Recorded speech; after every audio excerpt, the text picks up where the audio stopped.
જય શ્રી કૃષ્ણ વિદ્યાર્થી મિત્રો, આજે આપણે શીખીશું રેડોક્સ નું બેલેન્સ ખૂબ જ ઝડપી રીતે. આમાં P4 મુક્ત અવસ્થામાં છે, ઓક્સિડેશન આંક કેટલો આવશે? 0. ઓએચ તો રમણ પાણી છે, જોડે ચાલ્યા કરે. આમાં ફોસ્ફરસ નો કેટલો આવશે? -3.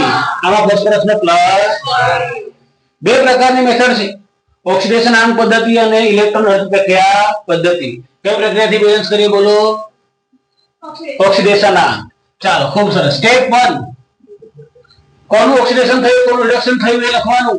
આને જ આપણે સ્ટેપ 1 કહી દઈએ. આ 0 માંથી શું થયું? -3. શું કહેવાય બોલો? અહીંયા શું થયું? 0 માંથી 1 શું થયું? એટલે એક જ પ્રાણીનું ઓક્સિડેશન અને એક જ પ્રાણીનો આવી પ્રક્રિયાને વિસમીકરણ પ્રક્રિયા કહે છે. કેવી પ્રક્રિયા? વિસમીકરણ. ઓકે, આમાં આપણે ટ્રીક વાપરવાની. શું વાપરવાની? કેમ કે આપણે બે આંખે દેખી શકતા નથી, પણ એક આંખે બે દેખી લઈએ. ચાલો, તો આમાં આપણે P4 બે વાર લખી દઈએ. કેટલી વાર? આ OH માઈનસ તો કેવું છે? ફાલતુ પ્રાણી જોડે જોડે ચાલ્યા કરશે.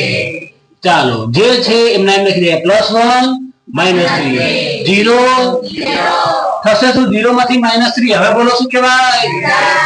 0 માંથી +1 શું કહેવાય? હવે તો વાંધો આવ્યો. કેટલી જોડી બની ગઈ? એક જોડી. એક જોડી. સ્ટેપ નંબર 2 માં ગામના કયા લોકોને બેલેન્સ કરવાના? ચાલો, આ જોડી પકડવામાં ફોસ્ફરસ કેટલા છે? અહીંયા કેટલા છે? એ નો ચોડે ચાલે બોલો? તો કેટલા લખી દઈએ આગળ? ચાલો, આ P4 વાળું પકડી. કેટલા છે?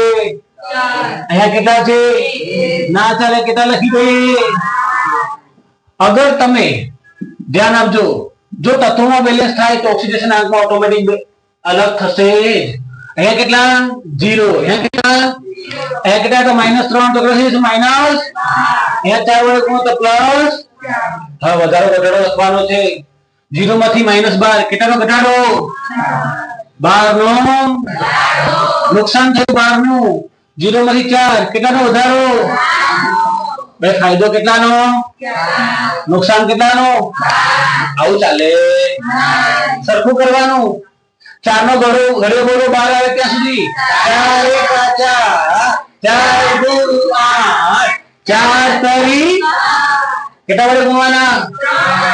એને જ ગુણવાના જેની લાઈન કનેક્ટેડ. ચાલો, બાકી બધું એમને એમ દેખજો. P4 આને 3 વડે ગુણવાના. 3P4 વત્તા 20 4PS3 વત્તા 3 ચોક H2PO2.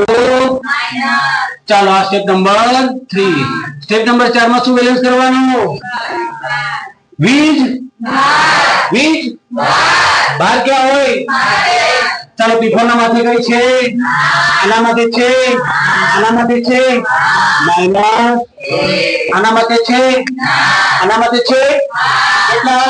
માઈનસ. એવા કેટલા? 12 માઈનસ. આ કિંમત કેવી? આ કિંમત કેવી? યાદ કરાયું તું. બેઝિક માધ્યમ હોય. કેવું? શું મેળવવાનું? એસિડિક માધ્યમ હોય. શું મેળવવાનું? બેઝિક માધ્યમમાં કેમ મેળવવાનું? કિંમત મોટી હોય. અને એસિડિક માધ્યમમાં કેમ મેળવવાનું? કિંમત નાની હોય. ચાલો, કઈ કિંમત મોટી છે બોલો? માઈનસ. બંને વચ્ચે ફરક કેટલાનો દેખાય? તો કેટલા ઉમેરવાના? 11 OH. કઈ બાજુ? ડાબી બાજુ. 11 OH gives 4PH3 વત્તા 12 H2PO2. ક્લિયર?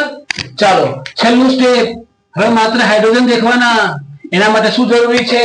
આંખો ખુલ્લી રાખવાની. આમાં દેખાય હાઇડ્રોજન? આમાં દેખાય? આમાં દેખાય? કેટલા? અને આ કેટલા? ટોટલ કેટલા?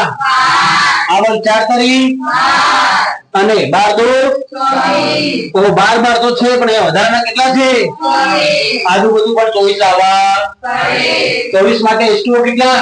12. તો બાજુ આ કેટલા? 4P4. આ કેટલા? 12 OH.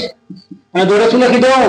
12 H2O gives 4PS3 વત્તા 12 H2PO2.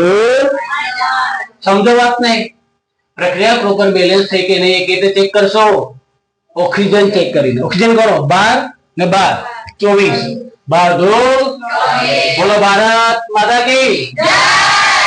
જય શ્રી કૃષ્ણ.